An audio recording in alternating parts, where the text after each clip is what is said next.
여러분, 남편이 온 가족을 데리고 여행을 떠났지만 비행기 탑승 직전 저를 막아서며 이제 당신은 집에 가도 되라고 말하는 이야기를 들어보세요. 저는 미소를 지으며 집으로 발길을 돌렸고 그들의 여행을 악몽으로 만들어버렸습니다. 설 연휴를 이틀 앞둔 섣달 그때 오후, 저는 남편에게 공항에서 쫓겨나 집을 지키는 오싱 신세가 되었습니다. 망연자실했습니다. 하지만 저는 슬픔에 빠져있기보다 가장 냉정한 방식으로 반격하기로 했습니다. 현관문 비밀번호를 전부 바꾸고 경제적 지원을 끊어버렸습니다. 화려했던 시댁 식구들의 여행은 먼 섬에서 끔찍한 악몽이 되었습니다. 막강한 힘을 자랑하던 신용카드가 거절당하는 순간 남편의 자존심도 함께 무너져 내렸습니다. 무시당하던 존재였던 저는 그들에게 평생 잊지 못할 교훈을 안겨주었습니다. 굳게 닫힌 문 뒤에서 과연 어떤 비참한 진실이 그들을 기다리고 있을까요? 사람들은 흔히 여자의 인생은 남편에 따라 결정된다고 말합니다. 저는 34살이 되던 해 설 연휴를 이틀 앞둔 섣달 끝에 인천국제공항의 인파 속에서 비로소 뼈아픈 진실을 깨달았습니다. 때로는 시댁 식구들 눈에 비친 제 모습이 시골집 마당에 개만도 못하다는 것을요. 여러분은 무거운 짐 때문에 팔은 후들거리고 등줄기에는 땀이 비오듯 흐르는데 심장은 차갑게 식어버리는 그런 기분을 느껴본 적 있나요? 바로 지금의 제 심정이 그랬습니다. 설 연휴를 앞둔 인천국제공항은 그야말로 아수라장이었습니다. 개미떼처럼 많은 사람들, 쩌렁쩌렁 울리는 안내방송에 아이들 울음소리, 어른들의 고함이 뒤섞여 있었습니다. 서울의 후끈한 열기가 사람들 체온과 뒤엉켜 숨쉬기조차 힘든 질식할 것 같은 공간을 만들어냈습니다. 저는 서연, 약사이자 강남에서 꽤 알려진 대형 약국의 주인이지만 지금 제 모습은 보따리상과 다를 바 없었습니다. 양손에는 LA 갈비, 잡채, 직접 담근 나박김치 등 먹을거리가 가득 담긴 커다란 쇼핑백 2개를 들고 있었고 온 가족을 위한 비상약까지 챙겨 넣었습니다. 등에는 딸 하윤이의 옷이 든 배낭을 메고 어깨에는 시어머니의 핸드백까지 걸치고 있었습니다. 어깨 빠지겠다는 시어머니의 투정 때문이었죠. 제 몇 발자국 앞에는 제 모범적인 가족이 걷고 있었습니다. 제 남편 민준 36세, 대기업 영업팀장인 그는 명품 폴로 셔츠 깃을 매만지며 왁스로 한껏 멋을 낸 머리를 쓸어 넘기고 있었습니다. 그는 온 가족, 설 연휴 탈출. 안녕, 잿빛 서울이라는 글과 함께 페이스북에 올릴 사진을 찍으며 웃고 떠들기 바빴습니다. 그 옆에는 시어머니 박 여사님이 계셨습니다. 화려한 꽃무늬 원피스에 얼굴만 한 선글라스를 끼고 실내에서도 부채질을 연신해대며 서연아, 좀 빨리빨리 걷지 그러니 꿈을 대다 비행기 놓치겠다고 계속해서 재촉했습니다. 맨 뒤에는 26살 시동생 준서가 헤드폰을 낀 채 스마트폰 게임에 열중하며 따라왔습니다. 가끔 고개를 들어 형수님, 비즈니스석으로 끊지 그랬어요? 이렇게 사람 많은데 치여가려니 피곤해 죽겠네라고 불평을 늘어놓았습니다. 저는 울컥 치미는 화를 억누르며 인파를 헤치고 그들을 따라잡으려 애썼습니다. 출국 심사대로 들어가기 직전 저는 헉헉거리며 짐을 바닥에 내려놓았습니다. 미리 준비해둔 비행기 표와 신분증 뭉치를 파일에서 꺼내 나눠주려 했습니다. 하지만 민주는 제 표는 받지 않았습니다. 자신의 표와 어머니, 준서, 그리고 딸 하윤이의 표만 챙겨들었습니다.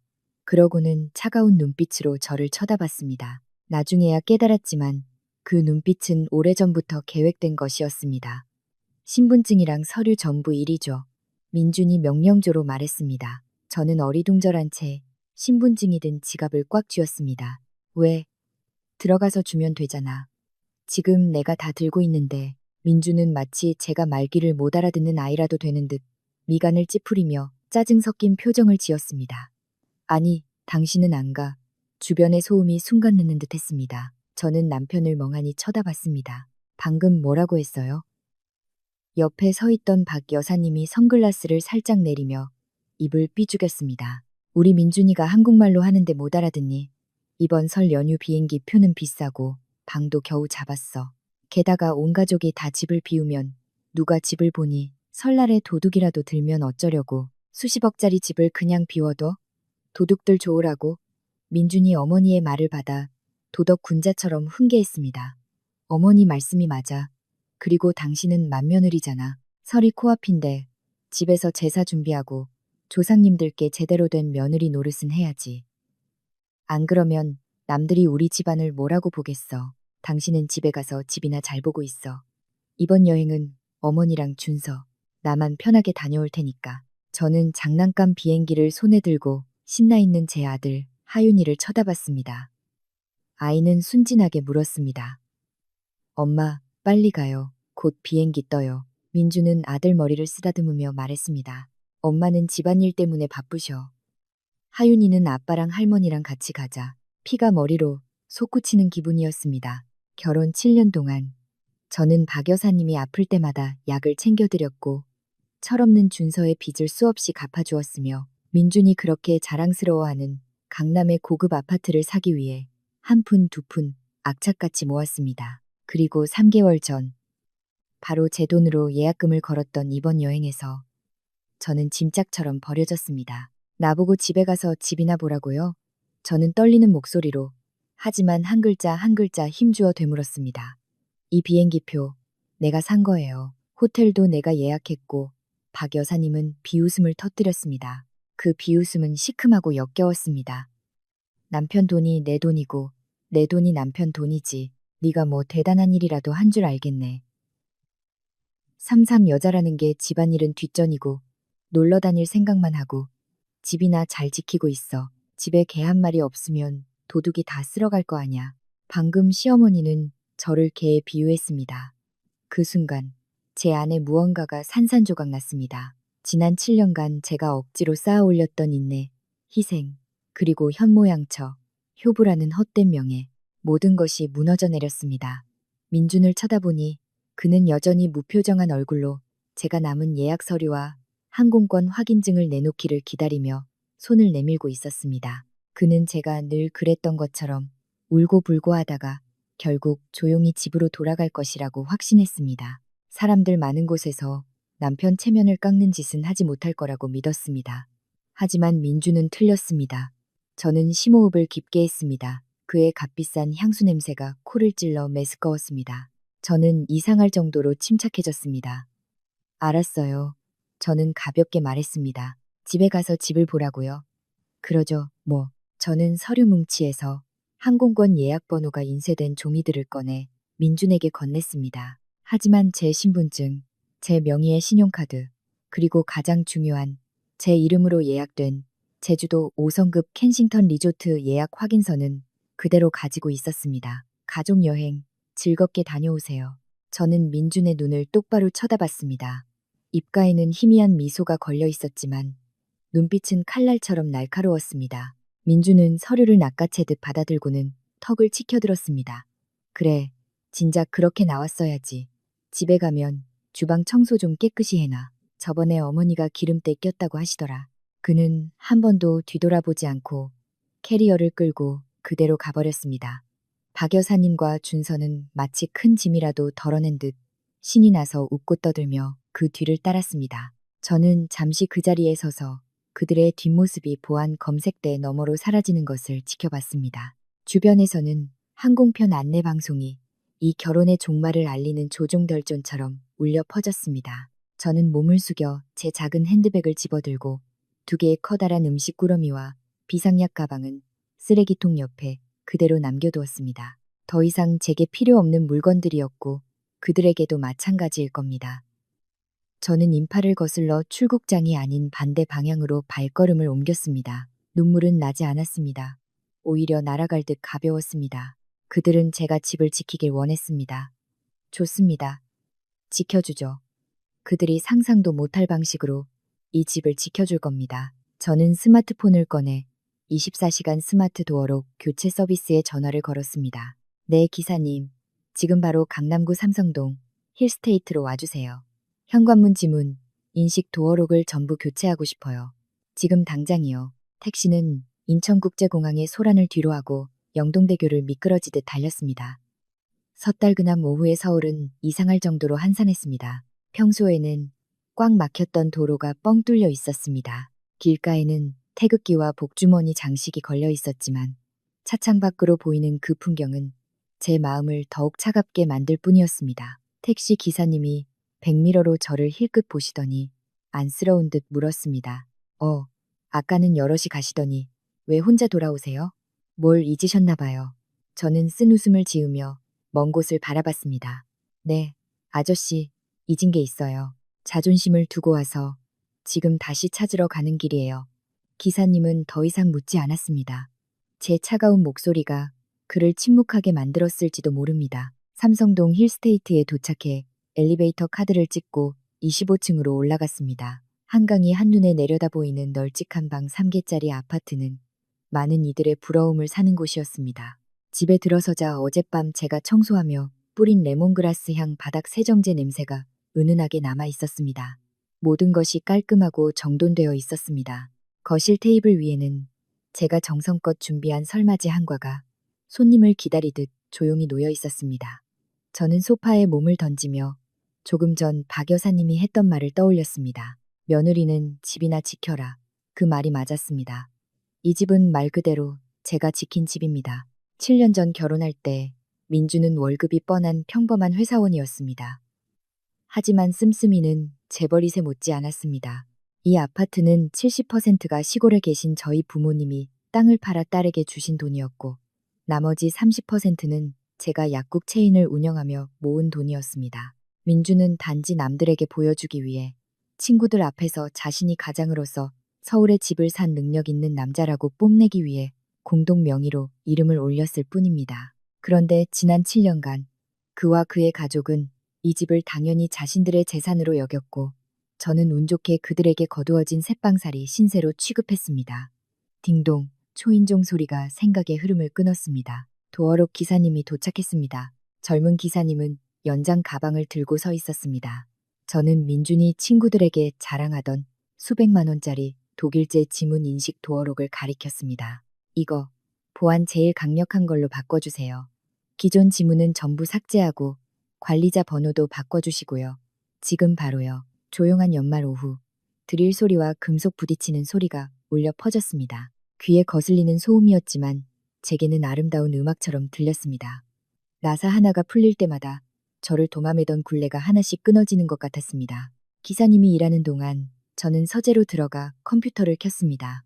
약사이자 사업가인 저는 재정 관리를 매우 꼼꼼하게 하는 습관이 있었습니다. 집안의 모든 지출은 제 명의의 연동 계좌를 통해 기록되고 결제되었습니다.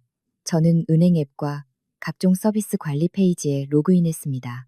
먼저 민준이 다니는 더 클래식 500의 다이아몬드 등급 헬스 회원권, 연간이 500만 원짜리로 지난주에 막 갱신해 주었습니다. 갱신 취소, 환불 요청. 다음은 민준이 주말마다 고객 접대를 위해 다니던 스카이 72 골프클럽 멤버십이었습니다. 한 번 다녀올 때마다 수백만 원의 청구서가 제게 날아왔습니다. 카드 소유주의 지불 능력 상실을 이유로 회원 자격 정지를 요청하는 이메일을 보냈습니다. 그리고 준서가 축구를 보기 위해 신청한 케이블 TV, 유료 채널, 박 여사님께 선물한 전기 스파 이용권. 저는 차례로 마우스를 클릭하며 해지를 눌렀습니다. 가벼운 클릭이었지만 그 파괴력은 엄청났습니다. 저는 그들이 서 있는 화려한 무대 아래의 벽돌을 하나씩 빼내고 있었습니다. 저 없이는 민주는 그저 자기 한 몸 건사하기도 벅찬 중년 남자에 불과했습니다. 온 가족을 거느리며 허세를 부릴 처지가 아니었죠. 그때 책상 위에서 휴대폰이 요란하게 울렸습니다. 행복한 우리 집이라는 이름의 카카오톡 가족 단체방 알림이었습니다. 민준이 보낸 사진이었습니다. 사진 속에는 세 사람이 비즈니스 라운지에 앉아 있었습니다. 테이블 위에는 음식과 와인이 가득했습니다. 민주는 활짝 웃고 있었고 박 여사님은 와인잔을 들고 고상한 척 포즈를 취하고 있었습니다.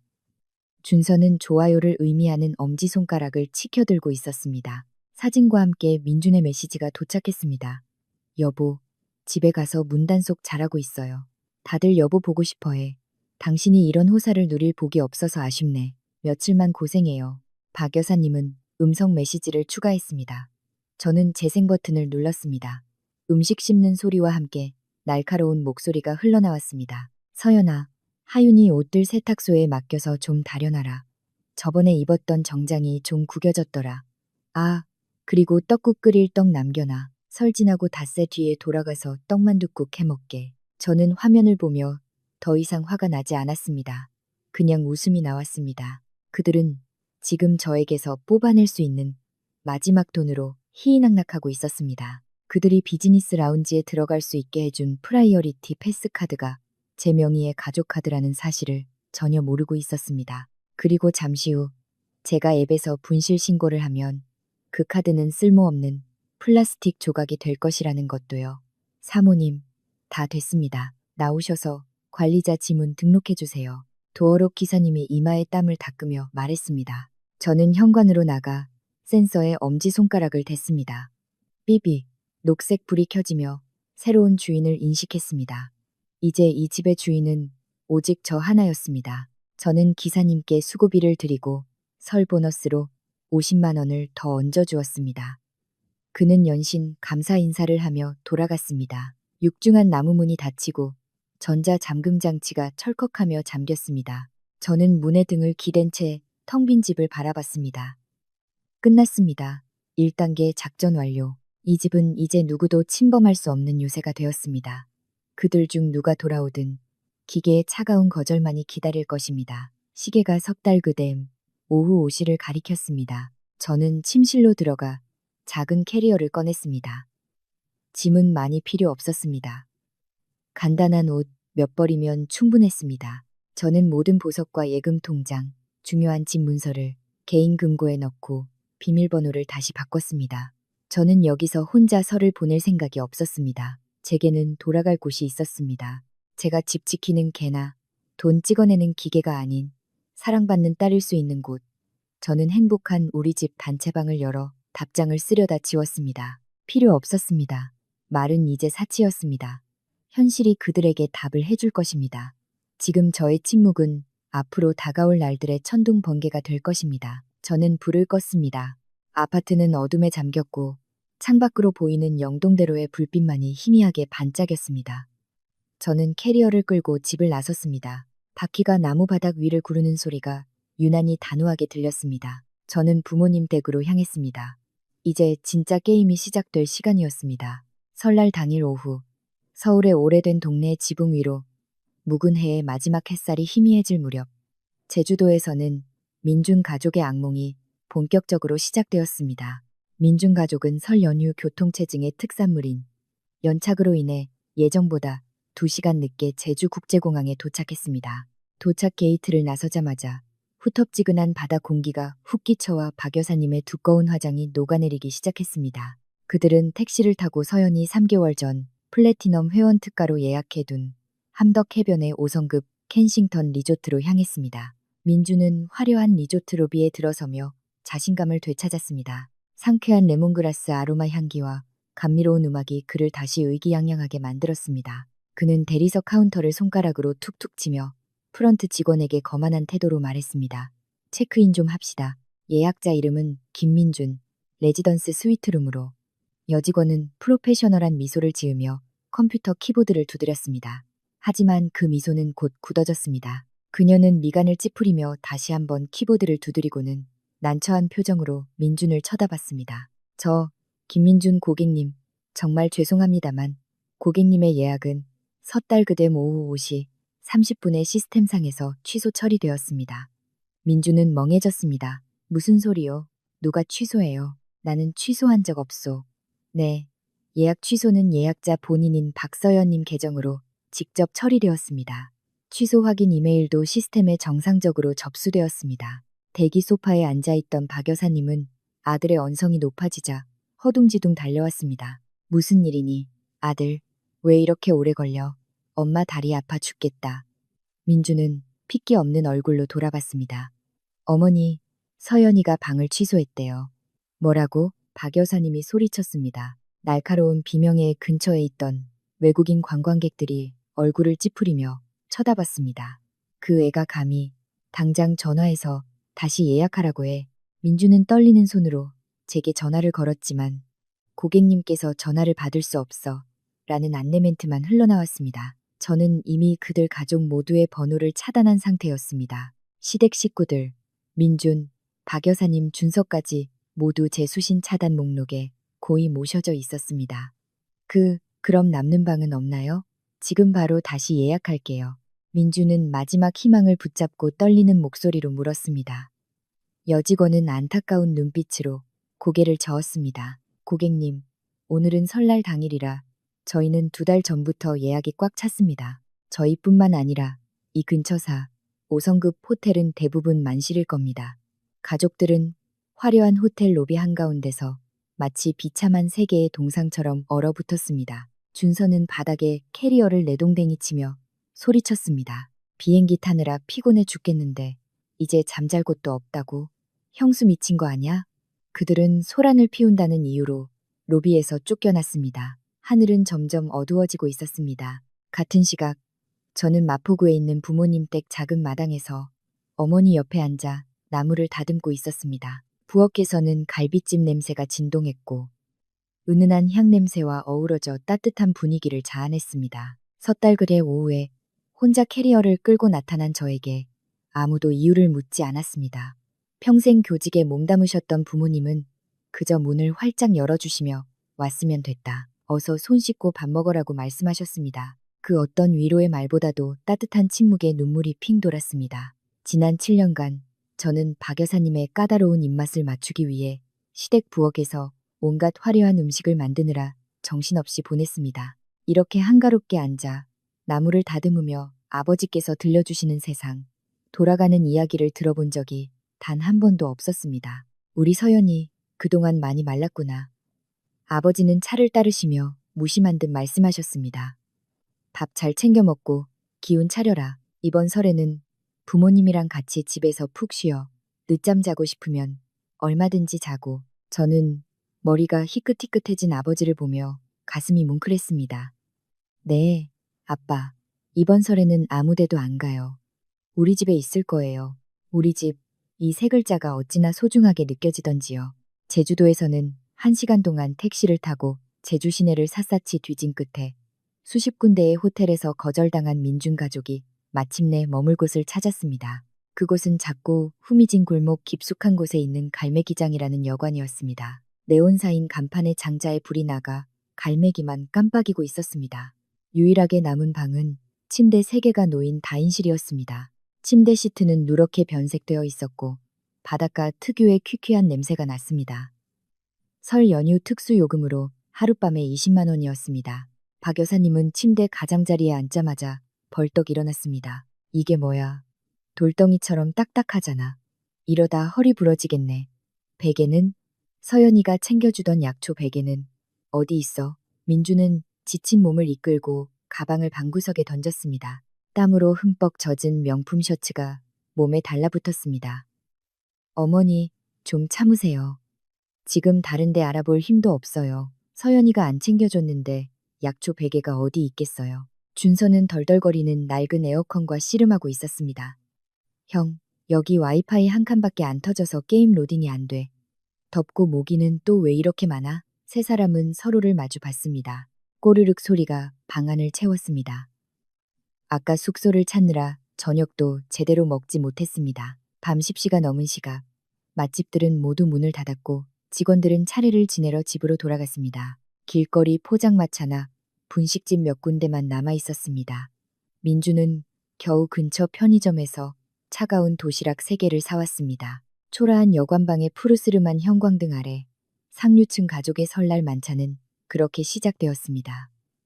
박 여사님은 억울함에 눈물을 글썽이며 밥을 한술 떴습니다. 작년 설에 서연이가 차려준 화려한 구절판과 황금빛으로 잘 삶아진 닭찜, 뜨끈한 떡만둣국이 떠올랐습니다. 네, 마누라. 우리 식구 다 죽이려고 작정했구나. 민준아. 박 여사님이 이를 갈며 숟가락을 내려놓았습니다. 민주는 아무 말도 하지 않았지만 그의 눈에는 핏발이 서 있었습니다. 그는 아직도 서연이가 감히 이런 짓을 저질렀다는 사실을 믿을 수 없었습니다. 이건 그저 일시적인 사고이거나 서연이가 잠시 토라진 것이라고 생각했습니다. 그는 여전히 자신이 이 상황을 통제할 수 있다고 믿었습니다. 내일이면 괜찮아질 거야. 감히 선을 넘지는 못하겠지. 새해 첫날 자정, 텔레비전에서 보신각 타종 소리가 울려 퍼졌습니다.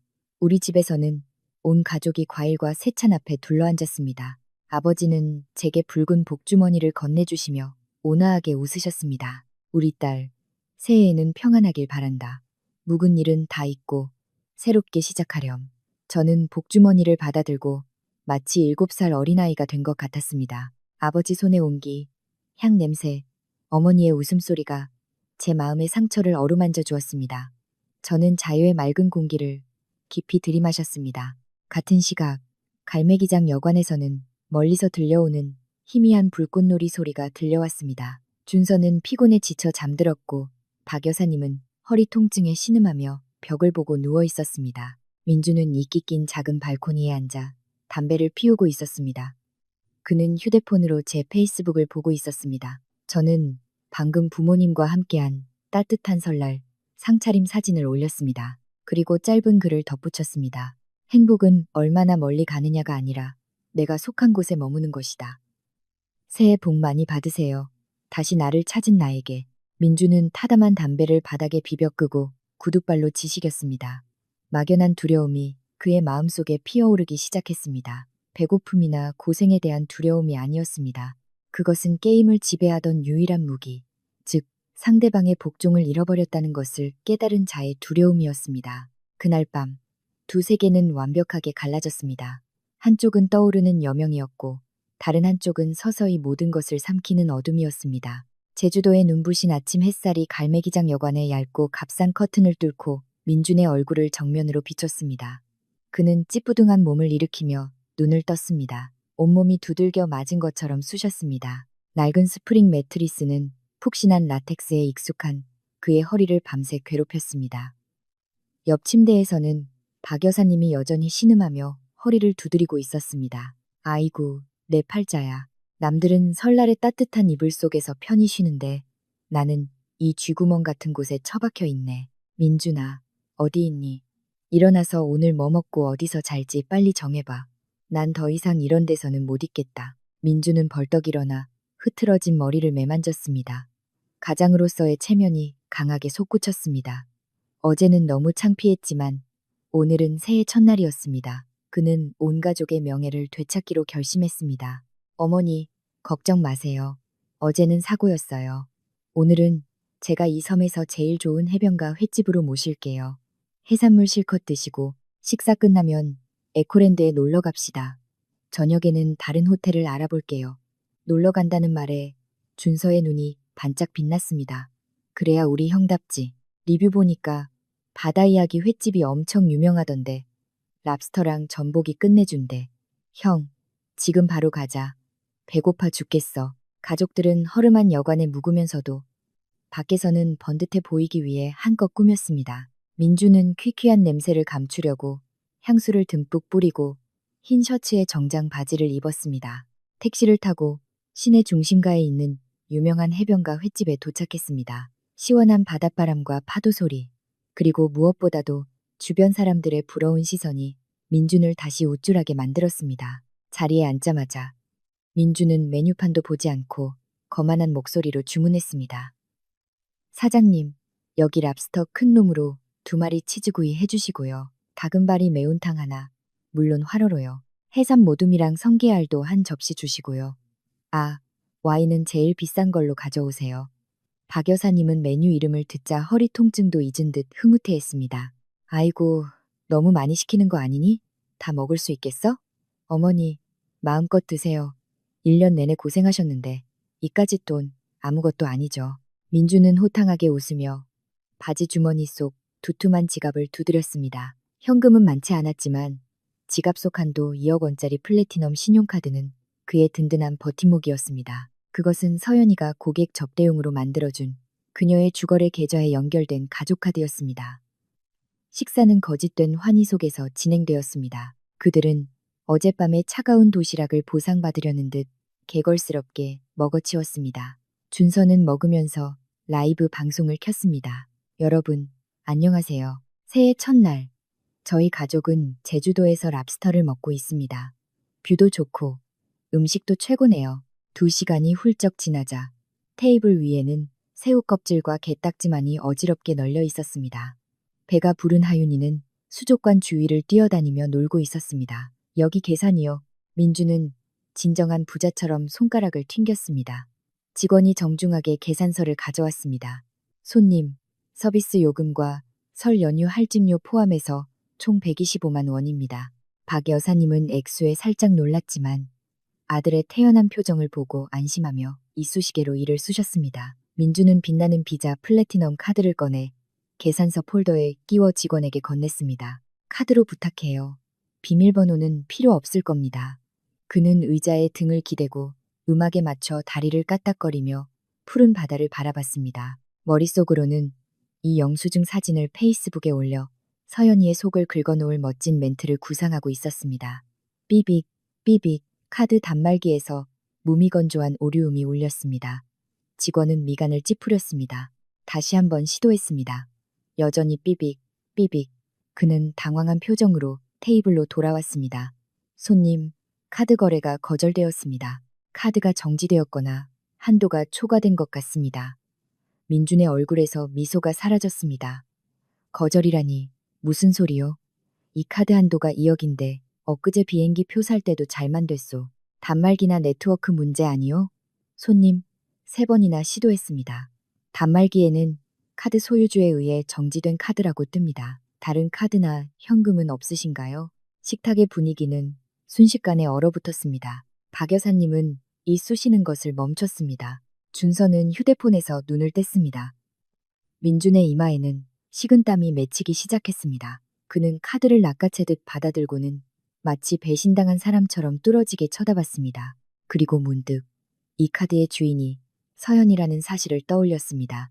민준은 떨리는 손으로 휴대폰을 꺼내 서연에게 전화를 걸었습니다. 이번에는 여관 주인에게 빌린 낯선 번호였습니다. 그의 번호는 이미 차단되었기 때문입니다. 2번의 신호음 끝에 전화가 연결되었습니다. 수화기 너머로 고즈넉한 절의 풍경 소리가 들려왔습니다. 여보세요. 누구세요? 서연의 목소리는 부드럽고 평온했습니다. 당신, 지금 무슨 짓이야? 민주는 더 이상 평정을 유지하지 못하고 전화기에 대고 소리쳤습니다. 왜 카드를 정지시켜? 지금 내가 식당 한가운데서 얼마나 창피한 줄 알아. 당장 카드 풀어. 서연은 잠시 침묵하더니 칼날처럼 차갑고 또렷한 목소리로 말했습니다. 어머, 민준 씨. 저보고 집 잘 지키라고 했잖아요. 당신이 돈을 너무 함부로 쓰는 것 같아서. 혹시 누가 사기라도 칠까봐 제가 당신 재산 지켜주려고 카드 정지했어요. 당신 뜻대로 해준 건데 뭐가 문제죠? 당신 미쳤어. 밥값이 120만 원이 넘게 나왔는데 나보고 뭘로 내라는 거야? 내 체면을 아주 땅에 떨어뜨릴 작정이야. 민주는 얼굴이 시뻘개져서 씩씩거렸습니다. 식당 안의 모든 손님들과 직원들의 시선이 흰 셔츠를 입고 전화기에 대고 고함을 치는 남자에게 쏠렸습니다. 체면? 서연이 피식 웃었습니다. 당신 체면이 얼마나 대단한데요. 제가 당신 가족들 7년 동안 봉양한 내 청춘보다 소중해요. 랍스터 먹을 돈 있으면 당신 돈으로 내세요. 더 이상 집 지키는 게 돈은 쓰지 마시고요. 그럼 이만. 뚝. 민주는 힘없이 팔을 늘어뜨렸습니다. 휴대폰이 바닥에 떨어질 뻔했습니다. 왜 그래? 그 애가 뭐래? 박 여사님이 더듬거리며 물었습니다. 그녀의 얼굴은 더운 날씨에도 불구하고 창백해져 있었습니다. 카드를 영원히 정지시켰대. 민준이 힘없이 속삭였습니다. 그럼 이제 어떻게? 준서가 겁에 질려 주머니를 뒤졌습니다. 나 5만 원밖에 없는데. 박 여사님도 명품 가방을 샅샅이 뒤져 비상금으로 숨겨둔 20만 원을 꺼냈습니다. 나도 비상금으로 20만 원밖에 없어. 네가 다 낼 줄 알았지. 민주는 자신의 지갑을 탈탈 털었습니다. 그가 가진 현금과 어머니, 동생의 돈을 모두 합쳐도 40만 원이 채 되지 않았습니다. 계산서는 125만 원이었습니다. 어느새 식당 매니저가 팔짱을 낀 채 그들 앞에 서 있었습니다. 그의 얼굴에서는 더 이상 공손함을 찾아볼 수 없었고 차가운 경계심만 가득했습니다. 저 어떻게 하시겠습니까? 결제가 안 되시면 경찰서에 연락해서 해결해야 할 것 같은데요. 경찰이라는 두 단어가 민준의 귀에 천둥처럼 울렸습니다. 언제나 성공한 남자, 영업팀장이라고 뽐내던 그가 이제는 젊은 매니저 앞에서 고개를 푹 숙이고 있었습니다. 그는 5년 전 결혼기념일에 서연이 선물해준 스위스제 명품 시계를 풀어 테이블 위에 올려놓았습니다. 이걸 맡겨둘 테니 돈을 마련해서 바로 오겠습니다. 부부싸움 때문에 카드가 갑자기 정지돼서요. 양해 좀 부탁드립니다. 민주는 모기만 한 목소리로 중얼거렸고 땀이 등줄기를 타고 흘러내렸습니다. 매니저는 시계를 이리저리 살펴보고는 혀를 찼습니다. 자, 알겠습니다. 오늘 저녁까지 현금으로 가져오지 않으면 경찰에 사기죄로 신고할 겁니다. 민준 가족은 화려한 식당에서 쥐구멍에라도 숨고 싶은 심정으로 빠져나왔습니다. 아무도 고개를 들지 못했습니다. 옆 테이블에서 들려오는 수군거림과 낄낄거리는 웃음소리가 마치 바늘이 되어 그들의 살을 찌르는 것 같았습니다. 멀쩡하게 생겨서 밥값 떼먹네. 남자 꼴을 보니 아내가 카드 정지할 만도 하지. 바람이라도 폈나 보지. 뭐 새해 첫날의 햇살은 여전히 눈부셨지만 민준에게 하늘은 무너져 내린 것 같았습니다. 주머니는 텅 비었고 빚은 산더미처럼 쌓였으며 방금 랍스터로 채운 배는 이제 걱정으로 뒤틀리기 시작했습니다. 그리고 진짜 비극은 아들 하윤이의 알레르기 약을 살 돈이 한 푼도 없다는 사실을 깨달았을 때 시작되었습니다. 갈매기장 여관의 비좁은 방은 어둠에 잠겨 있었고 낡은 나무 창틈으로 희미한 가로등 불빛만이 새어 들어왔습니다. 삐걱거리는 선풍기 소리는 마치 죽어가는 노인의 신음소리 같았습니다. 민주는 잠을 이룰 수 없었습니다. 거절당한 신용카드와 식당 매니저의 경멸 어린 눈빛이 머릿속을 떠나지 않았습니다. 하지만 진짜 악몽은 그 생각이 아니라 새벽 2시에 들려온 하윤이의 자지러지는 울음소리였습니다. 아빠, 가려워요. 너무 가려워요. 으앙, 민주는 벌떡 일어나 전등 스위치를 켰습니다. 형광등이 두어 번 깜빡이더니 끔찍한 광경을 비춰주었습니다. 하윤이가 침대 위에서 뒹굴며 목과 가슴을 미친 듯이 긁고 있었습니다. 아이의 얼굴과 목부터 발끝까지 마치 누룽지처럼 붉은 반점이 두껍게 뒤덮여 있었습니다. 입술은 퉁퉁 부어 올랐고 눈은 거의 감겨 있었습니다. 맙소사, 알레르기야, 해산물 알레르기. 옆 침대에 누워있던 박 여사님도 잠에서 깨어나 핏기 없는 얼굴로 소리쳤습니다. 민주는 허둥지둥 아들을 안았습니다. 그는 조금 전 화려했던 점심 식사를 떠올렸습니다. 아이는 랍스터와 게를 아주 많이 먹었습니다. 평소 집에서는 서연이가 아이의 식단을 철저히 관리하거나 해산물을 먹일 경우 30분 전에 항상 알레르기 약을 먹였습니다. 약 어디 있어? 민주는 잠결에 멍한 준서를 향해 소리쳤습니다. 가방 뒤져봐. 형수가 약 넣어둔 거 없어? 준서는 눈을 비비며 일어나 캐리어를 뒤집어 엎었습니다. 옷가지, 충전기, 게임기가 사방으로 흩어졌습니다. 없어, 형. 옷밖에 없어. 형수가 형한테 줬을 줄 알았는데 민준의 뇌리를 스치는 기억이 있었습니다. 인천공항에서의 그 순간 서연이가 정성스럽게 약을 종류별로 나눠 담고 메모까지 붙여놓았던 파란색 비닐봉지. 하윤이 알레르기 약, 어머니 혈압약, 소화제. 그 봉지를 서연이는 그가 그녀를 쫓아냈을 때 쓰레기통 옆에 두고 갔습니다. 그는 그것을 똑똑히 보았고 별 유난을 다 떠내 놀러 가는 거지. 약이라도 팔러 가나라고 비웃으며 지나쳤습니다. 이제 그 유난이 그들의 유일한 구명줄이었습니다. 아빠 나 숨쉬기 힘들어. 하윤이의 목소리가 가늘게 떨렸고 가슴이 심하게 오르락내리락 했습니다. 아이는 가벼운 아나필락시스 쇼크 증상을 보이기 시작했습니다. 기관지가 수축하고 있었습니다. 세상에, 애가 숨을 못 쉬잖아. 병원에 빨리 데려가. 박 여사님이 비명을 지르며 허둥지둥 핸드백을 집어들었습니다. 하지만 일어서는 순간 박 여사님은 비틀거리며 침대 위로 쓰러졌습니다. 극심한 정신적 충격과 불안감으로 인해 고혈압이 갑자기 치솟은 것입니다. 그녀는 가슴을 부여잡고 헐떡였습니다. 나도 죽겠다. 머리가 너무 어지러워. 순식간에 작은 여관방은 지옥으로 변했습니다. 한쪽에서는 알레르기로 온몸이 파랗게 질린 아들이, 다른 한쪽에서는 고혈압으로 쓰러진 늙은 어머니가 있었습니다. 26살의 건장한 청년 준서는 방 한가운데서 얼어붙은 채 파랗게 질린 얼굴로 더듬거렸습니다. 형, 어떡해. 구급차 불러야지. 구급차? 부를 돈이 어디 있어. 민주는 머리를 쥐어뜯었고 땀이 비오듯 쏟아졌습니다. 지금 그의 주머니에는 단 한 푼의 현금도 없었습니다. 시계는 저당 잡혔고 카드는 정지되었으며 휴대폰 요금도 미납 상태였습니다. 너는 어머니 옆에 있어.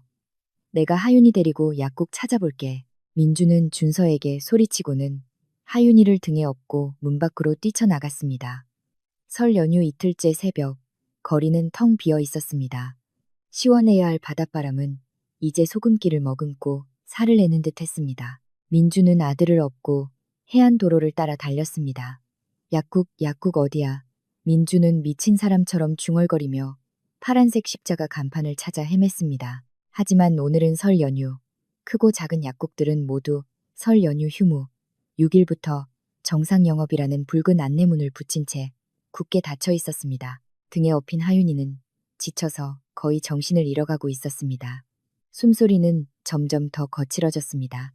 극심한 공포가 민준의 심장을 옥죄었습니다. 그는 이렇게 무력하고 비참했던 적이 없었습니다. 한 남자로서, 남편으로서, 아버지로서 그는 아들이 가장 필요로 할 때 약 하나를 구해줄 수 없었습니다. 그는 서연이가 그리웠습니다. 하윤이가 열이 났을 때 밤새 뜬 눈으로 아이의 몸을 닦아주고 체온을 재고 약을 먹이던 그녀의 모습이 떠올랐습니다. 흰 가운을 입은 작지만 굳건했던 그녀는 어떤 상황에서도 침착하게 대처했습니다. 그는 이 모든 것을 당연하게 그녀의 책임이라고 생각했습니다. 그는 그녀가 여행 가방에 약을 한가득 챙기는 것을 보고 비웃었습니다. 왜 이렇게 유난이야? 놀러 가는 거지 전쟁이라도 하러 가나. 알고 보니 인생은 전쟁이었고 서연이는 그에게 무기를 쥐어준 유일한 사람이었습니다. 하지만 그는 그 무기를 제 손으로 버렸습니다. 거의 2km를 달렸을 때 민준의 다리는 풀릴 대로 풀렸습니다. 다행히 불 켜진 작은 개인 병원을 발견했습니다. 그는 허리케인처럼 병원으로 뛰어 들어갔습니다. 의사 선생님, 우리 아들 좀 살려주세요. 알레르기가 심해요. 당직을 서던 나이든 의사가 황급히 하윤이를 받아 진찰대에 눕혔습니다. 간단한 진찰 후 그는 아이에게 쇼크 방지를 위한 에피네프린 주사를 놓고 네뷸라이저 치료를 했습니다. 약 30분 후 하윤이의 호흡이 안정을 찾았고 붉은 반점도 가라앉기 시작했습니다. 민주는 차가운 타일 바닥에 주저앉아 벽에 등을 기댄 채 거친 숨을 몰아쉬었습니다. 살았다. 하지만 악몽은 끝나지 않았습니다. 의사가 청진기를 벗으며 민준에게 다가왔습니다. 아이는 일단 괜찮아졌지만 경과를 좀 더 지켜봐야 합니다. 수납 창고에 가셔서 주사비와 약값 계산해 주세요. 총 85,000원입니다. 85,000원. 민준이 하던 수백만 원짜리 술값에 비하면 아무것도 아닌 돈이었습니다. 하지만 지금 그에게는 산처럼 느껴졌습니다. 민준은 텅 빈 주머니에 손을 넣었습니다. 그는 의사를 올려다보며 창피함에 얼굴이 일그러졌습니다. 선생님, 제가 지갑을 깜빡 잊고 와서요. 혹시 외상으로 해주실 수 있을까요? 주민등록증을 맡기겠습니다. 나이든 의사는 민준의 땀으로 얼룩진 명품 옷을 훑어보고는 한숨을 쉬며 고개를 저었습니다. 요즘 젊은이들은 도대체 어떻게 여행을 하길래 애약값도 없이 다니나. 알겠으니 신분증 맡겨놓고 내일 아침에 돈 가져와요. 민주는 고개를 푹 숙이고 작은 목소리로 감사 인사를 했습니다. 이렇게 굴욕적인 적은 처음이었습니다. 민준이 하윤이를 업고 여관으로 돌아왔을 때는 이미 날이 밝아 있었습니다. 방에 들어서자마자 파스 냄새가 코를 찔렀습니다. 박 여사님은 준서가 여관 주인 아주머니에게 얻어온 커다란 파스를 이마에 붙인 채 신음하고 있었습니다. 민준을 보자 준서는 울상이 되어 말했습니다. 형, 여관 주인이 와서 반갑달라고 난리야. 우리 가족이 하도 남루해 보이니까 돈 떼먹고 도망갈까봐 걱정된다고 하루치씩 계산하래. 형 없다고 겨우 돌려보냈는데 지금 아래층에서 욕하고 있어. 민주는 하윤이를 침대에 눕히고 초라한 여관방을 둘러봤습니다. 아픈 늙은 어머니, 무능한 동생, 그리고 방금 죽음의 문턱에서 돌아온 어린 아들. 모두가 그를 해결책을 요구하는 간절한 눈빛으로 쳐다보고 있었습니다. 하지만 그에게 무슨 해결책이 있겠습니까? 배는 꼬르륵거리고 목은 바싹 말랐으며 무엇보다도 후회가 그의 심장을 갉아먹고 있었습니다. 서연이가 여기 있었다면 하윤이는 응급실에 갈 필요도 없었을 것입니다. 어머니는 약을 드셨을 것이고 그들은 이 쥐구멍 같은 곳이 아닌 시원한 리조트 스위트룸에 있었을 것입니다. 그는 휴대폰을 꺼냈습니다. 마지막 남은 배터리 5%. 그는 연락처를 열어 미처 바꾸지 못한 사랑하는 아내라는 이름을 찾아 떨리는 손가락으로 눌렀습니다. 그는 명령이 아닌 간청을 하기 위해 전화를 걸었습니다. 하지만 돌아온 것은 차가운 기계음뿐이었습니다. 고객님께서 전화를 받을 수 없어. 서연이는 그의 모든 퇴로를 완벽하게 차단했습니다. 그녀는 카드만 잠근 것이 아니었습니다. 그녀는 동정심마저 잠가버렸습니다. 민주는 침대 위로 휴대폰을 떨어뜨렸습니다. 그는 건강을 잃은 이 악몽이 내일 닥쳐올 전면적인 위기의 서막에 불과하다는 것을 깨달았습니다. 돈도 없고 약도 없고 돌아갈 길도 없었습니다. 설 연휴 사흘째 아침, 열대의 후끈한 열기가 사람의 의지마저 태워버릴 듯했습니다. 갈매기장 여관의 공기는 숨막힐 듯 무거웠습니다. 민중 가족은 비참함의 나락으로 떨어졌습니다. 가진 현금은 동전 한 병까지 모두 바닥났습니다. 신용카드는 여전히 쓸모없는 플라스틱 조각이었습니다. 박 여사님은 침대에 누워 깨난 얼굴로 전복죽과 같은 이제는 손에 닿을 수 없는 사치스러운 음식을 찾으며 신음했습니다. 하윤이는 지난밤의 알레르기 쇼크에서는 벗어났지만 여전히 미열이 있었고 가려움과 더위 때문에 계속 칭얼거렸습니다. 민주는 방구석에 무릎을 끌어안고 앉아 배터리가 3% 남은 휴대폰 화면만 멍하니 바라보고 있었습니다. 그는 희미한 희망을 품고 항공권 예매 앱을 샅샅이 뒤졌습니다. 하지만 현실은 그의 생각보다 훨씬 잔혹했습니다.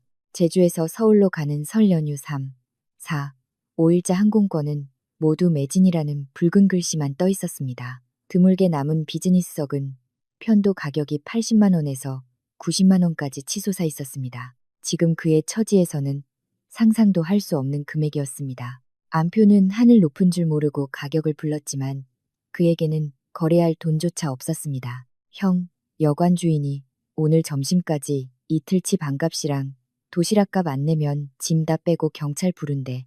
아래층에서 뜨거운 물을 얻어온 준서가 창백한 얼굴로 소식을 전했습니다. 민주는 고개를 떨궜습니다. 막다른 길이었습니다. 다른 방법이 없었습니다. 민주는 동생을 쳐다보고는 그의 손에 들린 아이폰 14 프로 맥스를 바라봤습니다. 지금 이 가족에게 남은 유일한 값나가는 물건이었습니다. 준서야, 휴대폰 이리 줘. 민준이 쉰 목소리로 말했습니다. 왜, 형? 설마 팔려는 건 아니지. 내 인생이고 내 게임이 다 저기 들어있단 말이야. 준서는 펄쩍 뛰며 휴대폰을 가슴에 꼭 껴안았습니다. 민주는 동생에게 달려들어 전에 없던 흉포한 눈빛으로 휴대폰을 빼앗았습니다. 이 섬에서 굶어 죽고 싶어? 아니면 집에 가고 싶어? 당장 내놔. 서울 가면 새 걸로 사줄게. 준서는 엉엉 울었지만 감히 저항하지 못했습니다. 민주는 휴대폰을 들고 골목 어귀의 전당포로 달려갔습니다. 설 연휴, 전당포는 가격을 인정사정 없이 후려쳤습니다. 거의 350만 원에 산 휴대폰을 고작 80만 원에 쳐주었습니다. 민주는 이를 악물고 돈을 받았습니다. 80만 원으로 밀린 반값과 어제 의사에게 진 약값을 갚고 나니 30만 원이 남았습니다. 내 식구가 쓰기에는 턱없이 부족했습니다. 비행기 표는커녕 가장 싼 표도 살 수 없었습니다. 민주는 마지막으로 자존심을 걸어보기로 했습니다. 그는 여관의 공용 컴퓨터로 회사 이메일에 로그인했습니다. 서연이가 아직 차단하지 않았을 유일한 연락수단이었습니다. 혹은 적어도 업무 메일을 확인하는 습관 때문에 읽을 것이라고 짐작했습니다. 그는 떨리는 손으로 글자를 써 내려갔습니다. 수십 번을 지우고 다시 썼습니다. 서연에게 내가 잘못했어. 미안해. 어머니는 편찮으시고 하윤이는 어젯밤 알레르기로 죽을 뻔했어. 우리 가족 모두 돈도 없고 돌아갈 표도 구하지 못해 제주도에 발이 묶였어. 제발 7년간의 부부의 정을 생각해서 카드 잠금을 풀어주거나 차비로 200만 원만 보내줘. 제발 우리 부자푸즈 좀 살려줘. 전송 버튼을 누르고 민주는 낡은 컴퓨터 화면 앞에서 숨죽여 기다렸습니다. 5분, 10분, 30분이 흘렀습니다. 띵하는 소리와 함께 답장 메일이 도착했습니다. 민준의 심장이 세차게 뛰었습니다. 그는 황급히 메일을 클릭했습니다. 보낸 사람은 박서연이었습니다. 메일에는 위로나 질책의 말도 돈을 보냈다는 내용도 없었습니다. 차갑고 간결한 두 줄의 문장과 두 개의 첨부 파일만 있었습니다. 돌아가고 싶으면 알아서 헤엄쳐서 와. 나는 더 이상 당신네 가족의 구명보트가 아니니까. 그리고 아래 첨부 파일 2개. 똑똑히 읽어봐. 민주는 떨리는 손으로 첫 번째 파일을 열었습니다. 7년간의 가계 지출 내역. 소름 끼칠 정도로 상세한 엑셀 파일이었습니다. 서연이는 모든 것을 기록해 두었습니다. 1월 준서 오토바이 구입비 800만 원 출처. 약국 수익금. 5월 시골 시댁집 수리비 2억만 원 출처. 친정어머니가 주신 결혼 예물 판매 대금. 매달 시어머니 용돈, 관리비, 식비, 시댁 식구 전체 생명보험료. 서연이가 7년간 민준의 가족에게 쓴 돈은 총 4억 원이 넘었습니다. 민준은 상상도 못했던 거액이었습니다. 그는 항상 자신의 월급 300만 원이 대단하고 온 가족을 부양하기에 충분하다고 생각했습니다. 알고 보니 그는 서연이가 조용히 쏟아부은 돈의 산에 비하면 모래알 한 톨에 불과했습니다. 민준은 두 번째 파일을 열었습니다. 이혼 소송 서류. 서연이의 전자 서명이 이미 되어 있었습니다. 이혼 사유. 재정적 갈등으로 인한 소통 부재. 상대방의 남편 및 아버지로서의 의무 불이행. 민준은 마우스를 놓으며 망연자실했습니다. 서연이는 장난하는 게 아니었습니다. 그녀는 오래전부터 이 이혼을 준비해왔습니다. 그저 물이 잔에서 넘치기를 기다렸을 뿐이고 이번 여행이 바로 그 마지막 한 방울이었습니다. 어떻게 됐어? 돈 보냈대? 민준이 비틀거리며 프런트에서 나오자 박 여사님이 힘없이 물었습니다. 민준은 고개를 저으며 쓴웃음을 지었습니다. 눈물이 왈칵 쏟아졌습니다. 아니요. 어머니, 서연이가 저를 버렸어요. 우리 집안 전체를 버렸다고요. 더 이상 희망은 없었습니다. 남은 50만 원으로는 비행기를 꿈꿀 수도 없었습니다. 설 연휴 사흘째 정오, 귀족 가족은 육지로 돌아가기 위한 고행길에 올랐습니다. 그들은 택시를 타고 항구로 가서 완도로 가는 고속 페리표 4장을 샀습니다. 명절 연휴의 배 안은 발 디딜 틈 없이 붐볐고 역한 기름 냄새와 뱃멀미하는 승객들의 토사물이 뒤섞인 냄새가 진동했습니다. 박 여사님은 심한 뱃멀미로 준서가 들고 있는 비닐봉지에 계속해서 토했습니다. 준서는 팔아버린 휴대폰 생각에 얼굴이 파랗게 질려 구석에 웅크리고 앉아 있었습니다. 하윤이는 덥고 피곤해서 칭얼거리며 울었습니다. 민주는 아들을 안고 앉아 있었습니다. 그의 라코스테 셔츠는 구겨지고 얼룩과 땀으로 더러워져 있었습니다. 배가 완도에 도착했을 때는 이미 해가 지고 있었지만 고난은 끝나지 않았습니다. 완도에서 서울까지는 아직 300km가 넘게 남았습니다. 우등 고속버스표는 오래전에 매진되었습니다. 그들은 어쩔 수 없이 낡고 허름한 45인승 시외버스를 타야 했습니다. 설 연휴 승객을 마구잡이로 태우는 버스였습니다. 1인당 10만 원이라는 터무니없는 요금이었습니다. 민주는 마지막 남은 돈을 탈탈 털어야 했습니다. 심지어 신고 있던 명품 구두마저 터미널의 한 상인에게 헐값에 팔아 겨우 표값을 맞췄습니다. 그는 급히 산 3선 슬리퍼를 신었습니다. 발은 시커멓게 더러워졌습니다. 콩나물 시루 같은 버스 안에서 그들은 냄새나는 화장실 바로 앞 맨 뒷자리에 낑겨 앉았습니다. 평생 깨끗하고 고상하게 살아온 박 여사님은 이제 닭과 오리가 담긴 자루들과 함께 앉아야 했습니다. 준서는 술에 취해 코를 고는 아저씨 2명 사이에 끼어 있었습니다. 그날 밤 심하게 덜컹거리며 서쪽 밤하늘을 가로지르는 버스 안에서 민주는 잠들지 않았습니다. 그는 캄캄한 창밖을 내다보며 공항에서의 서연이의 모습을 떠올렸습니다. 그때 그녀는 바람을 거슬러 걸었고 외로워 보였지만 당당했습니다. 그리고 지금 그와 그의 가족은 그가 직접 바닥에 구멍을 낸 침몰하는 배 위에서 표류하고 있었습니다. 서연이의 말이 맞았습니다. 돌아가고 싶으면 알아서 헤엄쳐 와라. 그리고 이 헤엄의 대가는 그의 남은 인생 전체가 될 것이었습니다. 서연이의 이메일 내용이 그의 머릿속에 선명하게 남아 있었습니다. 특히 그가 어머니에게 차마 말하지 못한 마지막 문장이었습니다. 이 지출 내역 사본은 이미 시골의 친척들과 당신 회사 동료들에게도 보냈어요. 모범적인 남편의 실체가 어떤지 모두가 알 수 있도록요. 민주는 몸서리를 쳤습니다. 아내와 돈만 잃은 것이 아니었습니다.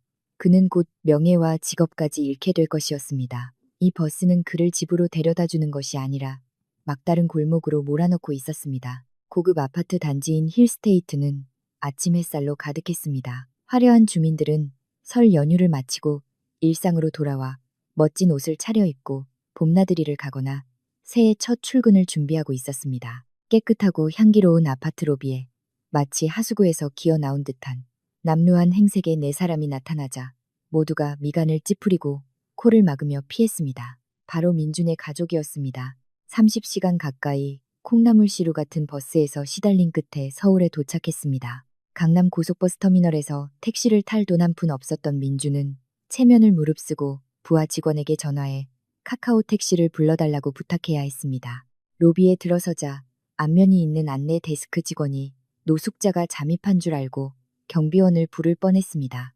민준은 달아빠진 삼선 슬리퍼를 신고 있었고 정장 바지는 구겨지고 정체 모를 얼룩으로 더러웠으며 셔츠 단추는 풀어헤쳐져 땀으로 얼룩진 가슴팍이 드러나 있었습니다. 박 여사님은 머리카락이 헝클어지고 얼굴이 잿빛으로 변해 준서의 어깨에 기댄 채 겨우 걷고 있었습니다. 준서는 넋이 나간 사람처럼 허공을 응시했고 하윤이는 아버지 어깨에 기대 잠들어 있으면서도 가려운지 계속 몸을 긁어댔습니다. 엘리베이터가 25층에 멈췄습니다. 금속문이 열리자마자 민주는 상처 입은 짐승이 동굴을 찾듯 2506호로 달려갔습니다. 그는 그저 씻고 푹신한 침대에 누워 잠들고 싶었습니다. 이 굴욕적인 현실을 잊고 싶었습니다. 민주는 지문 인식 센서에 엄지손가락을 댔습니다. 삐삐, 붉은 램프가 켜졌습니다. 등록되지 않은 지문입니다. 다시 시도해 주십시오. 민주는 미간을 찌푸리고 땀으로 축축한 손가락을 바지에 문질러 닫고 다시 시도했습니다. 삐삐삐, 등록되지 않은 지문입니다. 이게 대체 왜 이래? 민주는 중얼거렸고 심장이 빠르게 뛰기 시작했습니다. 그는 비밀번호를 입력하기 시작했습니다. 자신의 생일, 틀렸습니다. 결혼기념일, 틀렸습니다. 하윤이의 생일, 역시 틀렸습니다. 5번의 오류 끝에 스마트 도어록은 조용한 복도에 날카로운 경보음을 울려 퍼뜨렸습니다. 문 열어, 서연아, 집에 있어. 당장 문 열어. 민주는 이성을 잃고 두꺼운 나무 문을 주먹으로 쿵쿵 두드렸습니다. 박 여사님은 문이 열리지 않자 굶주림과 피로의 이성을 잃고 미친 듯이 문을 두드리며 평소의 날카로운 목소리로 소리쳤습니다. 하지만 지금 그 목소리는 처절하게 들렸습니다. 이 나쁜 년아, 우리 모자를 죽일 셈이냐. 문 열어. 여기가 누구 집인데 감히 문을 잠가? 이 버르장머리 없는 며느리야. 소란의 옆집들의 문이 하나 둘씩 열리기 시작했습니다. 맞은편에 살며 평소 민준 가족의 행복을 부러워하던 아주머니가 가장 먼저 고개를 내밀었습니다. 그 다음은 통로 끝에 사는 입주자 대표 아저씨였습니다. 사람들이 복도로 나와 수군거리기 시작했습니다. 세상에, 저 사람 민준 씨 아니야. 왜 저렇게 거짓골이야. 제주도로 호화 여행 간다고 자랑하더니 어쩌다 저렇게 됐대? 사업이라도 망했나? 아니면 도박? 웅성거리는 소리는 민준의 너덜너덜해진 자존심에 박히는 바늘과 같았습니다. 그는 이웃들을 쏘아봤지만 아무 말도 하지 못했습니다. 2506호의 문은 여전히 굳게 닫혀 있었습니다. 갑자기 스마트 도어록의 램프가 파란색으로 바뀌었습니다. 철컥하는 가벼운 소리와 함께 잠금 장치가 풀렸습니다. 문이 살짝 열리고 서연이가 나왔습니다. 시댁 식구들의 비참한 모습과는 완전히 대조적으로 서연이는 눈부시게 아름답고 생기 넘쳤습니다. 그녀는 고급스러운 버건디 색상의 실크 원피스를 입고 있었고 머리는 깔끔하게 올려 묶었으며 가벼운 화장을 한 얼굴에서는 차갑고 지적인 아름다움이 풍겼습니다. 그녀에게서 나는 은은한 향수 냄새는 땀과 먼지로 뒤덮인 시큼한 냄새를 압도했습니다. 너무 시끄럽잖아요. 이웃들에게 피해가 갑니다. 서연은 팔짱을 낀 채 그들을 집 안으로 들여보낼 생각은 전혀 없이 문을 막고 서서 차분하게 말했습니다. 당신, 민주는 말을 잇지 못하고 아내를 손가락질했습니다. 당신, 비밀번호를 바꿨어? 감히 우리 가족을 길거리에 나앉게 해? 여긴 내 집이야. 비켜, 들어갈 거야. 민준이 달려들려 하자 서연이는 손을 들어 막았습니다. 그녀의 날카로운 눈빛에 그는 순간 멈칫했습니다. 그녀는 민준의 얼굴을 똑바로 쳐다본 뒤 박 여사님과 준서를 경멸 어린 눈으로 훑어보며 구경 나온 모든 이웃들이 들을 수 있도록 큰 소리로 말했습니다. 당신 집이라고요. 민준 씨? 아직도 잠이 덜 깼나 보네. 이 집 등기부등본 떼어보면 자금 출처 70%는 우리 부모님이 땅 팔아주신 돈이고 나머지 30%는 내 약국 수입이에요. 당신은 이 집에 돈 한 푼 보탠 거 없이 남들한테 허세 부리려고 공동 명의로 이름만 올렸잖아요. 이웃들의 웅성거림이 순간 대섰습니다. 모두가 숨죽이고 드라마를 지켜봤습니다.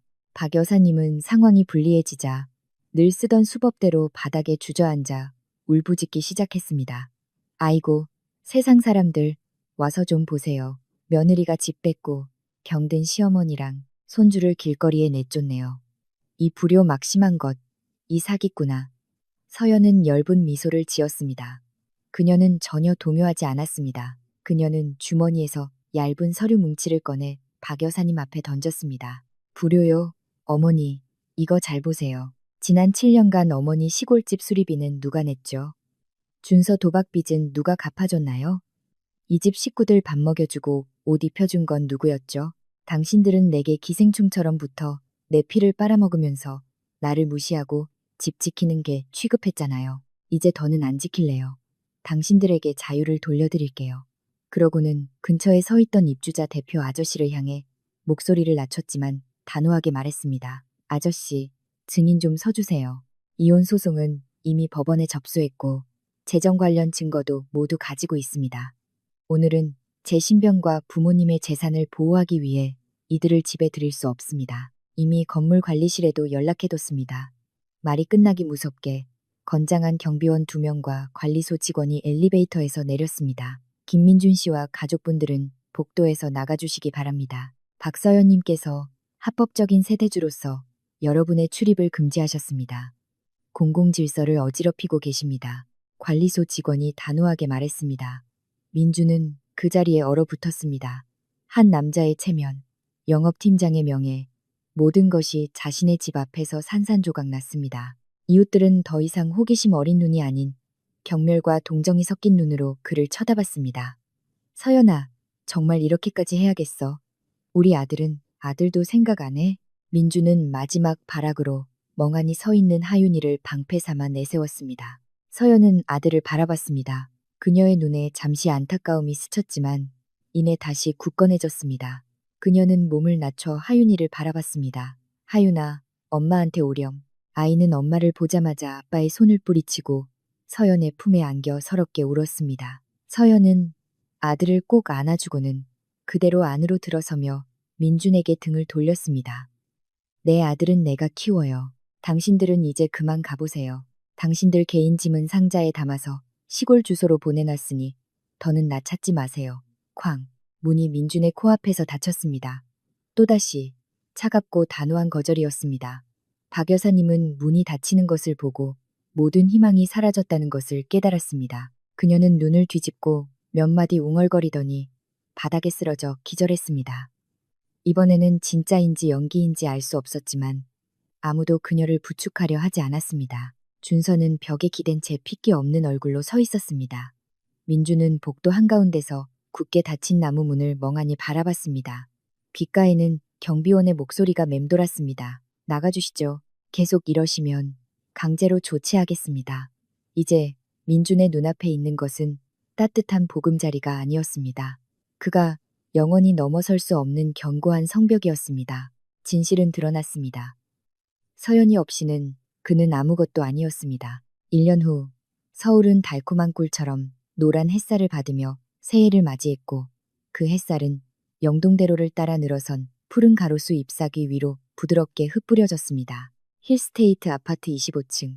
저는 바람이 잘 통하는 발코니에 앉아 김이 모락모락 피어나는 연잎차를 음미하고 있었습니다.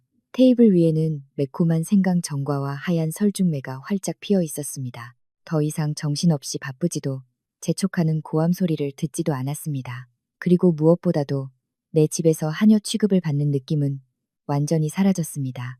올해 설, 저는 비취색 실크 한복을 입고 여유롭게 도시가 깨어나는 풍경을 감상하고 있습니다. 훌쩍 자란 하윤이는 외할아버지를 도와 제사상에 올릴 과일을 나르며 부산을 떨고 있습니다.